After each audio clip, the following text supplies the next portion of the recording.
আহা, কি মধুর ধ্বনি! এই ধ্বনি শুনলে আত্মা, দেহ, মন সব যেমন পবিত্র হয়, তেমনি দেহ, মন, প্রাণে অমৃত এক শান্তি কাজ করে। নমস্কার বন্ধুরা, কেমন আছো তোমরা সবাই? আশা করছি সকলে খুব খুব খুব ভালো আছো। আমিও তোমাদের আশীর্বাদে খুব ভালো আছি। সকলকে স্বাগত অনার জগতে। বন্ধুরা, আজকে তোমাদের সাথে আমি সেই মুহূর্তটি শেয়ার করব। এই মুহূর্তটি হচ্ছে খুলনা আর্য ধর্মসভা মন্দিরে জগদ্ধাত্রী মায়ের নিরঞ্জন পর্ব। আসলে নিরঞ্জন পর্বের নামটি শুনলে অন্তরাত্মা যেভাবে কেঁপে ওঠে, সেই সাথে অপেক্ষায় থাকতে হয় আরও একটি বছরের। মা, তুমি কবে আসবে? এই বিদায়ের ক্ষণটা এতটা কষ্টের, সেটা শুধু আমরাই বুঝি। মাকে বিদায় দেওয়া কিন্তু এতটা সহজ না। তারপরও মা আমাদেরকে হাসি মুখে এই মুহূর্তে সুখে শান্তিতে যেন আমরা আমাদের বাকি দিনগুলো অতিবাহিত করতে পারি, সেই আশীর্বাদ দিয়েই যাই তার পতির কাছে, আর আমাদেরকে অপেক্ষায় রেখে যায়।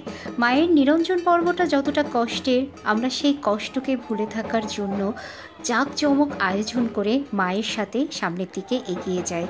আর এইটা সেই কষ্টের মুহূর্ত, যেই কষ্টের মুহূর্তটা আমাদের মেনে নিতে অনেক কষ্ট হয় মাকে বিদায় দেওয়ার। আর আরেকটা ধ্বনি হচ্ছে, আসছে বছর আবার হবে, মা তুমি আবার এসো। আমি জানি আমার মা তার সন্তানদের কাছ থেকে বেশি দূরে থাকতে পারে না। একটি বছরের অপেক্ষায় আসলেও সব সময় তার সন্তানের কাছেই থাকে।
মায়ের নিরঞ্জন পর্ব শেষ করে আমরা সকলে দলবদ্ধভাবে চলে এসেছিলাম মায়ের মন্দিরে।